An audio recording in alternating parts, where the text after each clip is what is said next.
Hello दोस्तों, नमस्कार। स्वागत है आपका फिर से नई वीडियो में। दोस्तों आज की वीडियो में हम देखने वाले हैं खनिज का उत्खनन किस प्रकार किया जाता है, इसके विभिन्न स्रोतों को समझाइए।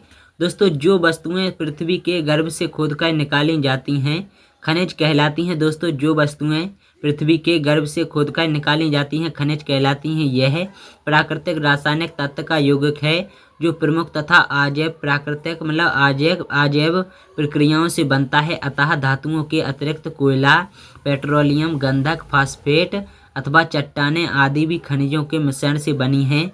अतः एक खनिज पदार्थ है। दोस्तों वैज्ञानिक शब्दावली में खनिज का तात्पर्य एक ऐसे अजैव पदार्थ से है जो एक विशिष्ट रासायनिक संगठन रखता हो तथा उसके कणों के मिश्रण में सेल रचना होती है। और सामान्यतः सभी खनिज रवेदार होते हैं और कुछ खनिज एक ही मिश्रण से सेल रचना होती है। एक ही तत्व से निर्मित होते हैं जैसे हीरा, कार्बन आदि। परंतु अधिकांश खनिज दो तत्वों वाले होते हैं।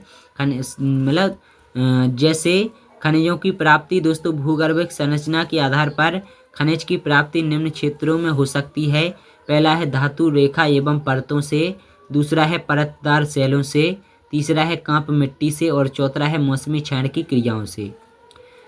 इनमें से पहला है धातु रेखा एवं परतों से। तो दोस्तों सेलों में पड़ने वाली दरारों विशेषकर आग्नेय से खनिज प्राप्त होते हैं। और प्राचीन रवेदार सेलों के क्षेत्र जहां भूगर्भिक हलचलों के कारण दरारें पड़ गई हैं बहुमूल्य खनिजों के जैवमात्र क्षेत्र हैं। इसी प्रकार परिवर्तित सेलों की धातु रेखाओं और परतों से खनिज प्राप्त होते हैं। और टिन, चांदी, जस्ता, तांबा आदि ऐसे ही खनिज हैं। दूसरे नंबर पर आता है परतदार सेलों से। दोस्तों कुछ खनिज खरपतवार सेलों के क्षैतिज भागों में भी प्राप्त होते हैं। कोयला ऐसे ही क्षेत्रों में से प्राप्त होता है। कोयले के अतिरिक्त जिप्सम, पोटास, लवण, खनिज तेल अन्य खनिज हैं जो इस प्रकार की शैली से प्राप्त होते हैं। तीसरा है काप मिट्टी से। दोस्तों पहाड़ी भागों में अथवा घाटियों की तलहटी में जहां काप मिट्टी के जमाव हैं सोना, टिन, प्लेटिनम आदि खनिज मिलते हैं।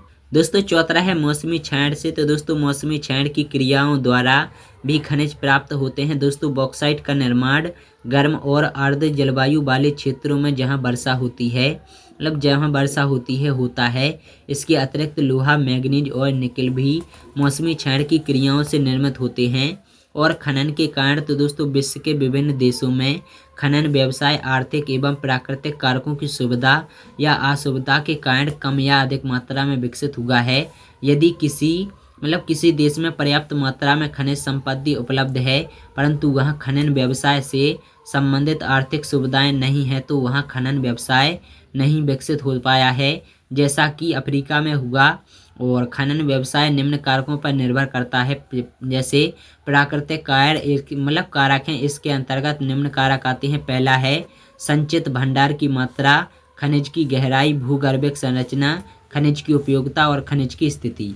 दोस्तों खनिजों के भंडार की मात्रा खनिज उत्खनन को प्रभावित करती है। खनिज भंडारण प्रकृति प्रदत्त है और यदि किसी स्थान पर प्राप्त होने वाला खनिज उत्तम प्रकार का है और भंडार की मात्रा भी पर्याप्त है तो खनिज उत्खनन लाभप्रद होगा। और इसके अतिरिक्त सीमित भंडार क्षेत्र में कम गहराई में प्राप्त खनिज उत्खनन हतोत्साहित करने वाला होगा। यदि खनिज की भौगोलिक स्थिति दुर्गम है तो उत्खनन कठिन होगा।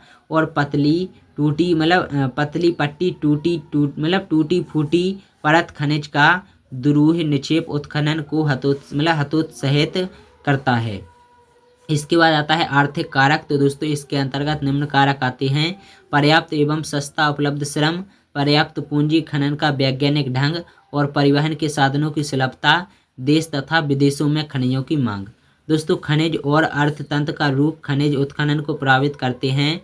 औद्योगिक तंत्र में खनिजों की मांग अधिक मांग होती है। जब तक खनिज उत्खनन एवं उपयोग की आधुनिक और प्रविधि की विकास नहीं होगी खनिज उत्खनन बढ़त रहेगा। और यही कारण है कि पश्चिम एशिया के देशों में खनिज तेल उत्खनन पश्चिमी देशों की कंपनियां करती हैं। और खनिज उत्खनन के लिए सामाजिक व्यवस्था एवं राजनीतिक स्थिरता भी चाहिए।